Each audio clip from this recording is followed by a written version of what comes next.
Hey, I'm Dr. Brad Watts for Biogenetics, a doctor of chiropractic and an expert in functional medicine and clinical nutrition. If you are like one of the millions of consumers that have taken any level of genetic testing over the last 10 years, you are sitting on a goldmine of information. The 23andMe, the Ancestry, whatever the company is that you use, these tests have a treasure trove of information for you that can help you map out your future health. And it's awesome. This genetic information, this is the dream of the 90s, alive and well today. Anyway, one of the things I want to talk about is a test that is utilized most often, and it's called ApoE status. ApoE status represents your genetic predisposition to developing certain conditions. The most common conversation that ApoE status is mentioned in today is cognitive decline and Alzheimer's disease.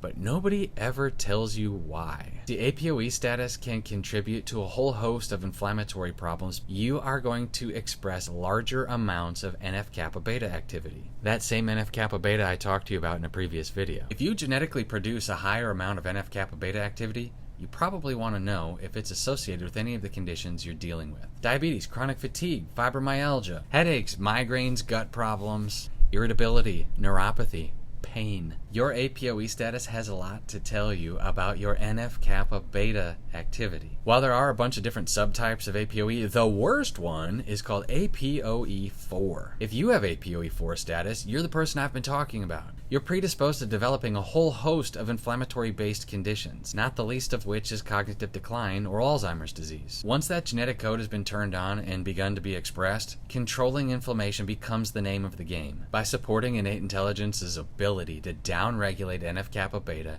you are basically pouring water on the fire that's trying to destroy your life. Combine that with a healthy lifestyle, and man, you are light years ahead of the population getting run over by their own genetics. Speaking of which, in healthcare you have genetics and then you have epigenetics, which is basically like turning switches on and off to produce a response. And just because you harbor the DNA for ApoE4 status does not mean that it needs to wreck your life. One of the things we found to be very useful is that when patients begin care, ask them if they have any genetic information, 23andMe, Ancestry.com, or any of the other myriad health reports available. Check their ApoE4 status, and that's going to give you an insight on how you need to help this patient. If they're coming to you because of an inflammatory problem, you're going to want to know if it's genetic. What's really awesome is that in the next decade, cheap testing is going to provide you with very valuable clinical data that's going to help you customize both mechanical and chemical solutions to your patient's issues.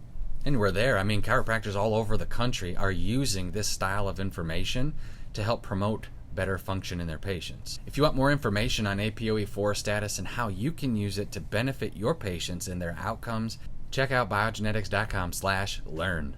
Check it out. Impair your patients that have ApoE4 status with Biogenetics Kapp-X formulation, giving their innate intelligence an opportunity to move in the right direction, provide beneficial inflammatory reactions instead of inflammation that bulldozes their ability to heal. For Biogenetics, I'm Dr. Brad Watts, a doctor of chiropractic and an expert in functional medicine, clinical nutrition.